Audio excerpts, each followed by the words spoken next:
but don't do it around me. Hello everyone, welcome to Artist Peepshow. I am here in the home of Jay Bentley from legendary punk band Bad Religion, who has just come out with a book today called Do What You Want. And it might not be today when you see this, but the book will have still just come out. Yeah, so as far as you know, it came out whenever. It came out as soon as you knew about it, and Yeah. that's when you should get it. Why don't you have it already? Maybe you do have it. Maybe you've read it. Send your reviews.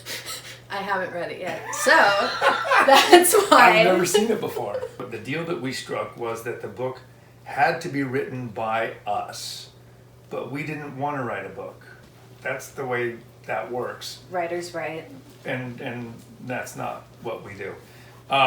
So there was a lot of Bad Religion in the title initially. It's still a lot, the story of Bad Religion by Bad Religion. There was actually one more Bad Religion. There was 3. Starring Bad Religion? Yeah, there was 3 Bad Religions in the first one, and we said that's unacceptable.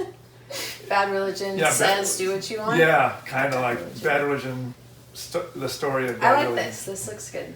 Yeah, it's okay. I like it. It sort of fit the mold of what we wanted, which is something that would represent us, jump off a shelf.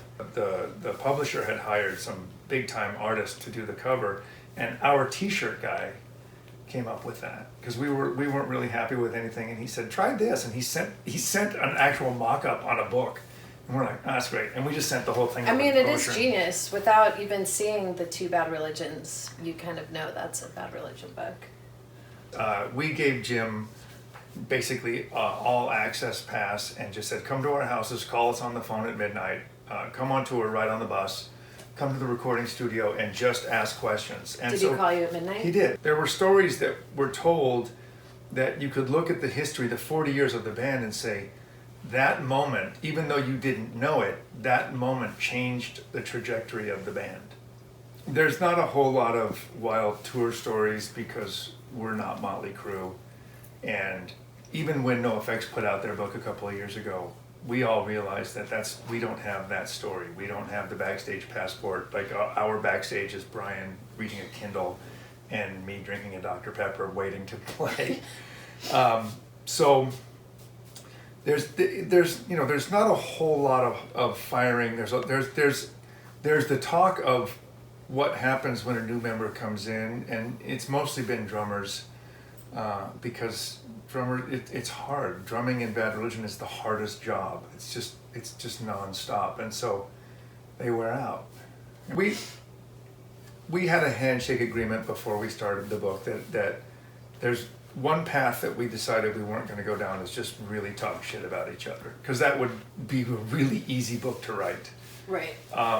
But we also decided that doesn't really benefit the band, and it's not really the story of Bad Religion. You know, my personal conflicts with people, other than there's a story about Brett Gurewitz who quit in 1994, and so we all talk about the part that we played in the build up to that, and obviously I had my part in that. So more than talking about someone else's issues, we sort of talked about our own problems that we couldn't get over, you know, our immaturity as a band and as people that we have figured out how to do now.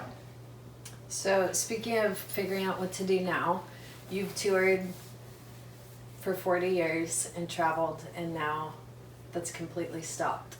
Yeah. So where's your brain?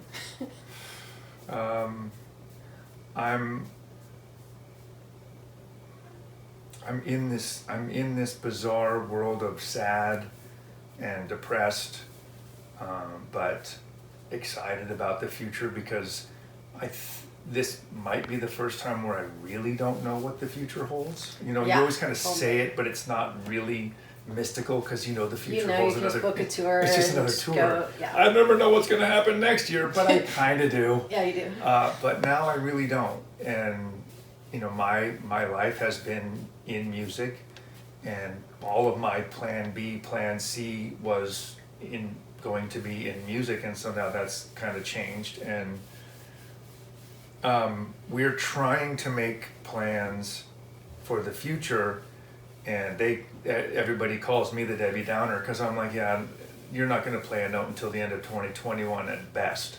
We had to cancel this entire year, and I don't want to do that again. You know, it's still stunning to me to watch bands canceling shows now. We're in August, and they're like, Right. we're going to cancel our shows in October. It's like, now? You could have canceled those in April. Yeah. You know what I mean? And it's tough. I don't have any answers. You know, nobody wants to be Smash Mouth at Sturgis.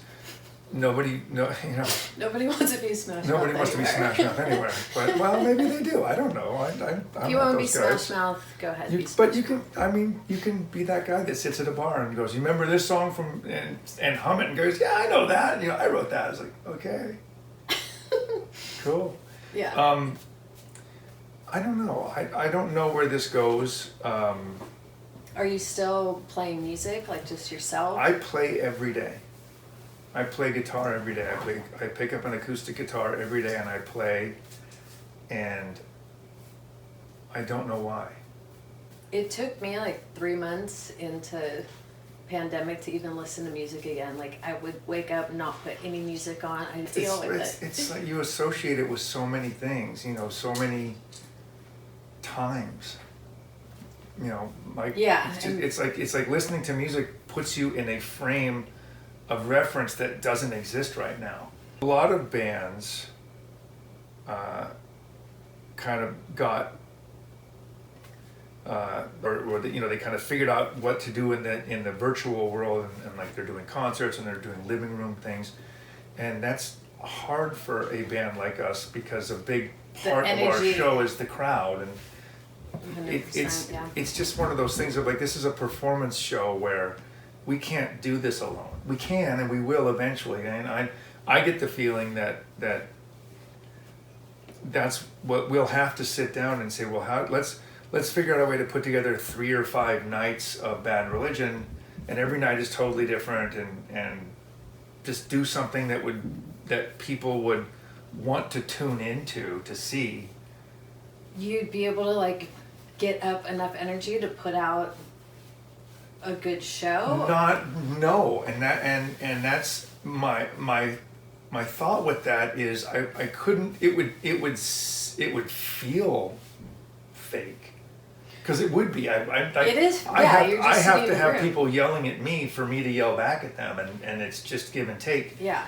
But that was why the thought was, instead of trying to mimic an actual live performance in front of people, do something that is completely the opposite of that, where I think we're a good band, and I think that we have a bunch of really talented guys, and I think that we could get together in a room and put on some sort of show that didn't necessarily involve that cathartic release of the give and take of the crowd and the band. More along the lines of, look, we've got 400 songs to choose from, and let's get creative with the material. Yeah. And let's set a stage. Let's do some mood lighting and put some fog out there. What about getting the book, like almost doing a through the years, like do the music? We could do that. We played shows like that where I would write set lists that were chronological. Yeah, I think like people would just go, what was, like, they would freak out and go, what did you guys just do? I go, I don't know, we just started with the song from 1980 and then with the song from 2018. I don't know. People are like, why? And I go, because we can. Yeah, can do whatever we want. So I think that you know, knowing what we have available to us in the sense of Greg's voice and Brian plays guitar beautifully, and we could have piano and other things, and just kind of make something that was more intimate, and that's really what it would have to be, is something more personal. Have you ever done an acoustic show? I think it was around the 30th anniversary, so 10 years ago. We would stop, you know, in the middle of the show. We would go, okay, we're gonna take a second, and then we would all walk off and then come out and play 5 songs on acoustic, and then go back and then finish playing electric. But that was just, we thought that's something special to do, because nobody's ever seen us do that before. But I could see us, I don't know if we could do a full concert like that, because eventually you just kind of like, okay, how far can you go with this? Right, we did that, or we did 5 nights of that. Now we still got I mean, a year to even, go. I don't even know if I could fathom doing one whole night of just Bad Religion playing acoustic, because it's just It's part of you. It's part of what we are. It's a big part, and I always tell people, I go, the almost all of the early songs came in on acoustic guitar, and are written as such. And it's like we're if you take all of these songs from Suffer, No Control, Against the Grain, and just play them on an acoustic guitar, you realize we're just a folk band playing at 100 miles an hour. Our sole purpose was just to play them as fast as we could until they almost fell apart, and then record it. We are a band that plays electric. We're the band that changed K-Rock acoustic Christmas. Mm-hmm. That's not a lie. Like when they invited us to play, and we said we're not doing acoustic, and they're like, well, I mean, they had said like you kind of have to, and we said No. we're not. We don't do that. And so we sort of struck this deal with them, and we said, look, all the bands that you say that you bring out there play their songs acoustically. Here's our promise to you. Our set will be mostly Christmas songs, and we'll play them electrically. And they That's awesome. And they were like, how can we say no to that? That's amazing. So that's how that started. And people were, okay. You haven't been home this long in forever. No. Right? Like No. literally forever. No, literally forever. It's nice to be with Parabo. It's nice to, because in all of this, part of it is she's not going to school, so a lot of it is homeschooling, like virtual learning, and I'm here for that, which frees up Natalia's painting time. So there's part of me that says like I'm making the best of this because I'm doing my job. I'm helping her grow up. I don't know if I'm making the best of it. People are like, I learned a different language, and it's like, okay, I didn't do that at all. I thought I was going to learn sign language. Sure, I haven't really. No. I haven't done anything. So I don't think I've made the best of my time, but I certainly haven't made the worst of my time, because I just took on the job of Mr. Mom Dad, and that's okay. Because I always felt that even with my sons, all of this stuff is cool, but the most important job is to be a good parent, to try to raise good kids, because that's kind of why the world is fucked up right now. Or did you ever think you could be home this long or have time off and not play shows? Was it like almost an addiction, like we have to just keep playing? The addiction part, I think, is it's like a marathon runner, where if maybe you run a bunch of marathons for a decade and then you don't do it for a while. You can't just go run the Boston Marathon. I'm just going to go, I did that before, I'm going to go do it again. Right. So that's my fear, is that I know that what we do, I can't speak for other bands. I don't know what their regimen is. I just know that for me, what we do is pretty grueling physically, in the sense of 90 minutes on stage is just, it's hyper. And I know, Yeah. because our friends who, ex-drummers or people say, hey, I want to come up and play a song. Cool.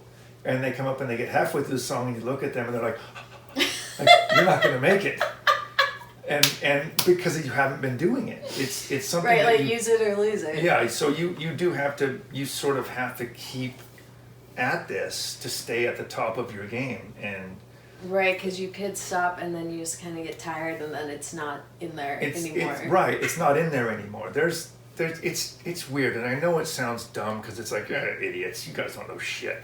There is this weird magic to all of this, and I don't know what it is.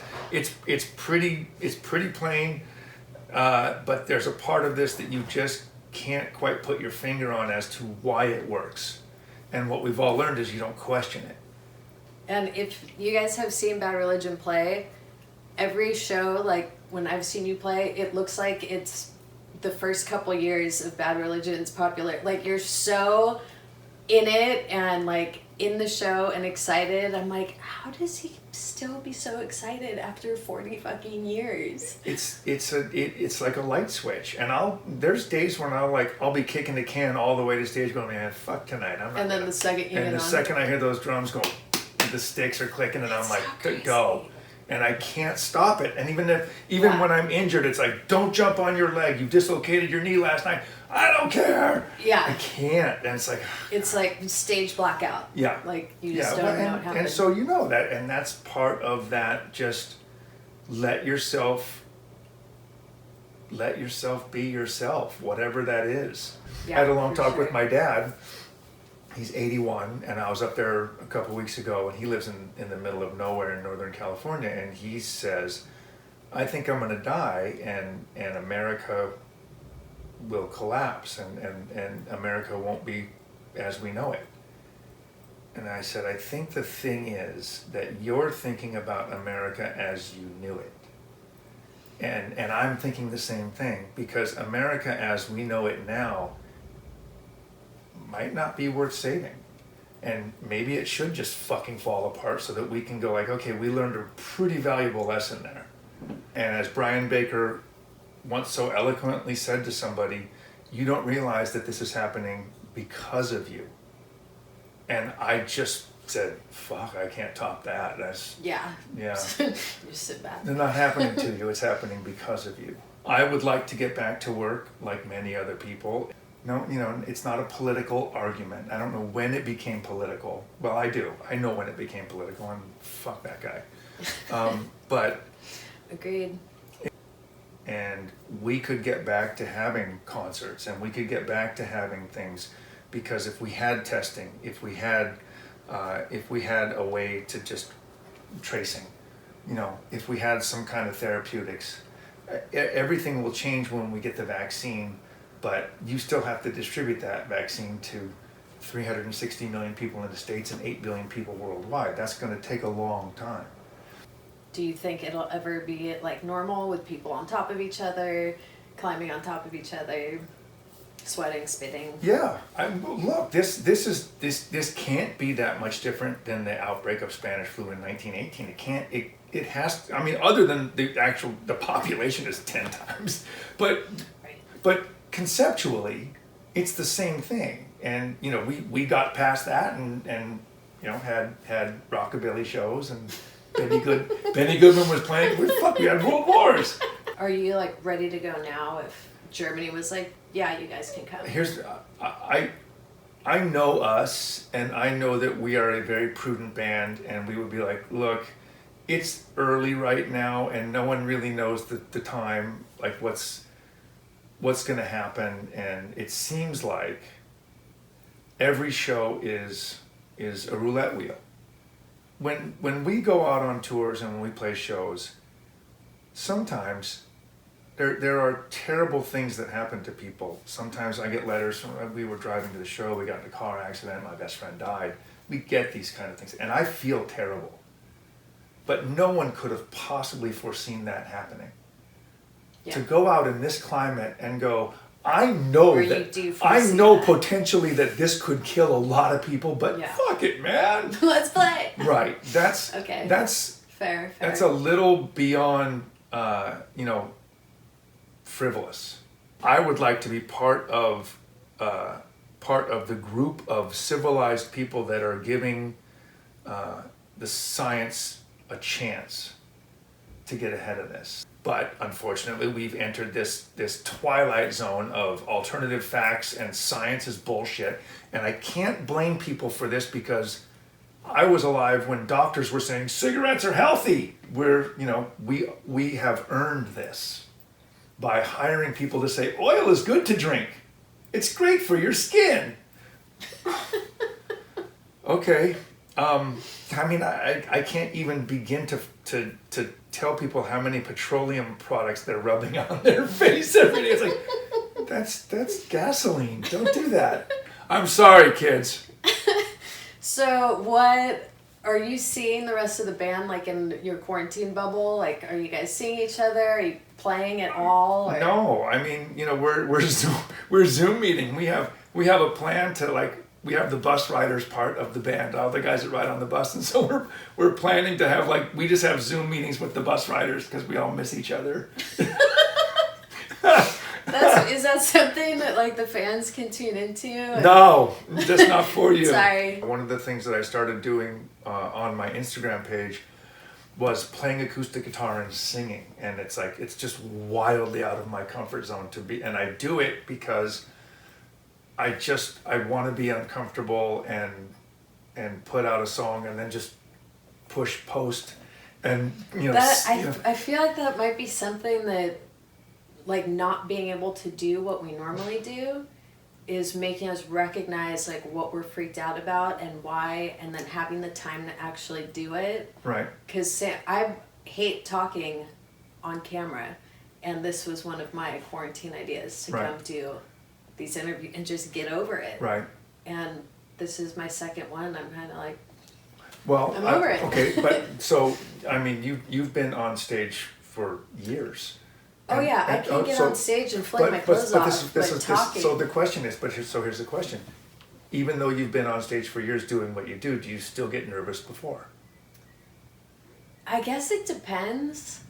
Sometimes yes, sometimes I'm But you know what I mean by that. I don't mean excited right. nervous? I don't mean stage fright. Like this is your second time doing it. You're gonna throw up in the bucket. Fall or... No. I just mean that normal. Yeah, the little skin crawling. That, and people ask me all the time, "Do you still get nervous?" I go, "God, yeah." They go, "Why?" And I go, "Because I like it." And it's like a roller coaster that I know. This is what I do know for sure. Well, I shouldn't say for sure because you never know. Is we're not going to have some kind of major catastrophe on stage. It's not just going to fall. It has happened, and not in the far distant past. Right. Where we couldn't play one song together, and it was Graffin finally just walked off stage, and I go, "Oh God, that was bad." We couldn't even get through one song. We gave it 5 different tries, and he was like, "Fuck this," and he walked off stage. But so I maybe that excitement / fear.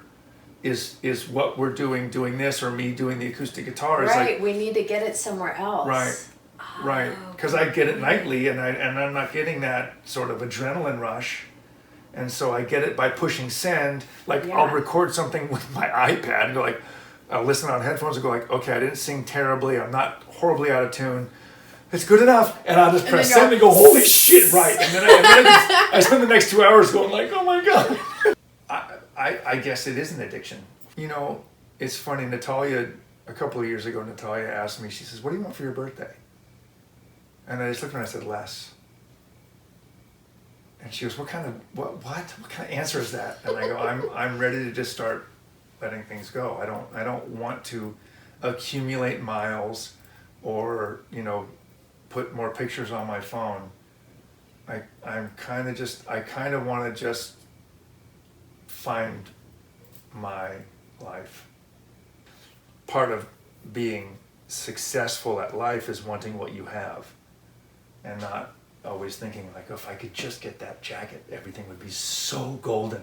It's maybe not. Maybe the jacket that you have is actually really good. We were playing 120 shows a year, and even before all of this happened, Greg and I and Brian had been talking about what we wanted to do. We had a 5-year plan, and that was this year was the beginning of a 5-year plan of us really working towards playing 60, 75 shows a year by the end of that 5-year plan. And that plan was to basically find our stride, that we could just sort of get into a place where we were happy and comfortable playing, and we like playing, when we played the Roxy and we played the Troubadour, and it's we really had a good time doing that, but that's not something that we want to do every night, and we have a good time playing the festivals in Europe, and obviously that's something that you cannot do every night. Find a way to balance all of that out of doing the things that are maybe a little more lucrative in the sense of doing a festival, but they're not super intimate. And the goal of a festival is to try to make some new fans. I mean, if you're playing at 4 p.m. on the main stage and the headliner is Muse, you're kind of probably not going to make new fans, but you might. And so you got to give it your best shot. You know, and then when you can play a show like the Troubadour or the Roxy or the CB's in New York, which doesn't exist anymore, or anything like that, those are the moments where you're playing for your friends and your fans, and even kind of for yourself. Like this has always been what it's about. Do you get like nostalgic in a good way when you play those small shows? Yeah. Like, yeah, because that's sort of when you have those memories of what it was like. That's what it was like, and you just sort of like I enjoyed it. It's tough, but it's tough for a reason. They were tough when we were 15. You know tough what I mean? in what way? Just like it's hot and it's tight and it's kind of like, God, here it is. Okay. This is that thing where it's like it's 130 degrees and you're just kind of like... Right, when you play big places, it's all plush and yeah. people are bringing you shit. Yeah, walking out on stage, hot dog, sir? Yeah. Is it vegan? So... No, I always wonder that because I love going when big bands play small shows. I saw you guys in Chicago at The Other Door. Yeah, yeah. They're just so fun because you're like, oh my God, this was what it's like back in the day. Right. And I always wonder, like, does the band like it or are they like... I think it's like when you catch the first one or two, it's great. But if you're like, this is the 15th one in a row, you're like, I'm just tired and I kind of want to just, I need to like go swimming in a cold lake.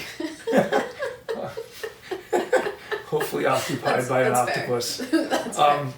So, I think that for a band like us, and I qualify Bad Religion as a working band. I always do. I go, we were together as a band for 14 years before anybody really took notice of us. And in that 14 years, we didn't give a shit that nobody paid attention to us. We were just happily mowing along doing what we wanted. And for that set the pace of what we are as a band. And so we never look at things like, we only spent 6 months in the van. No, we were in the van for years, and that was fine. That's what we did. And all of the things that happened to Bad Religion that became growth were really gradual. And we've always said, like, had we been one of those bands that was just starting out and got super successful, we'd just all be dead because we're dumb and couldn't control ourselves. Like, I bought all the drugs. So we had to just kind of, we look at that and say no. So that playing those shows isn't like, you remember how nice this was? It's like, no, this is our job that we love. All right, we have reached the end of our time. Is there anything else you would like to tell the people of the world? No. Great.